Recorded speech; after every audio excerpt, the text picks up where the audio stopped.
Dion bergegas masuk ke mobil dan di sini Dion merasa aneh. Dia mencium bau aneh itu lagi. Baunya menyengat dan membuat nggak nyaman banget. Dan keanehan berikutnya, pada saat dia mulai tancap gas, Dion mulai merasa ada hal yang sama lagi. Dion merasa tarikan mobilnya itu berat banget.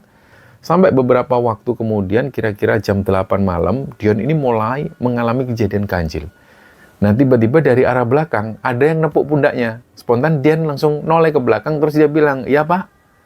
Dia mikirnya itu tangannya Pak Rio, tapi ternyata pas Dion noleh ke belakang, Pak Rio itu tidur.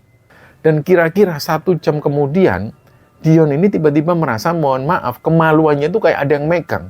Benar-benar kerasa ada tangan yang meraba di bagian kemaluannya. Dion kaget di situ. Jadi benar-benar kemaluan Dion itu kayak ada yang megang waktu itu. Singkatnya mereka pun sampai di Sukabumi, dan setelah beberapa lama melewati jalan yang cukup berliku itu, akhirnya mereka memasuki sebuah desa. Di situ Pak Rio nyuruh Dion untuk memarkirkan mobilnya di salah satu halaman rumah warga.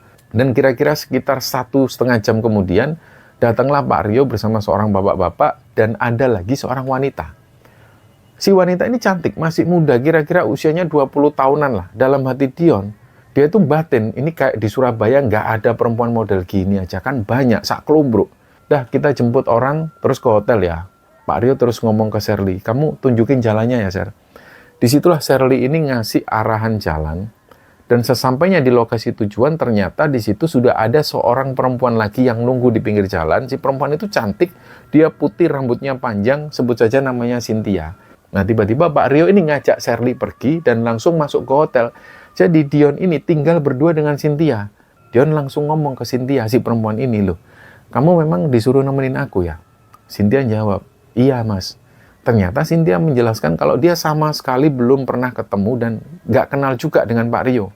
Dan keesokan harinya, mereka berempat bersiap berangkat menuju ke tujuan selanjutnya, yaitu ke daerah Seragen. Singkatnya, setelah 1 jam perjalanan itu, mereka sampai di tempat tujuan, dan sesampainya di tempat itu, Dion ini heran ngelihat pemandangan yang ada di area Gunung Kemukus itu. Banyak lampu-lampu neon warna-warni menghiasi warung-warung kayu yang berjajar rapat di sana.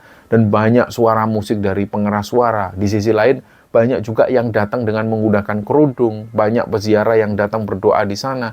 Dion kaget ngelihat kondisi yang ada di situ. Barulah dia tahu bahwa di sana itu adalah tempat ritual.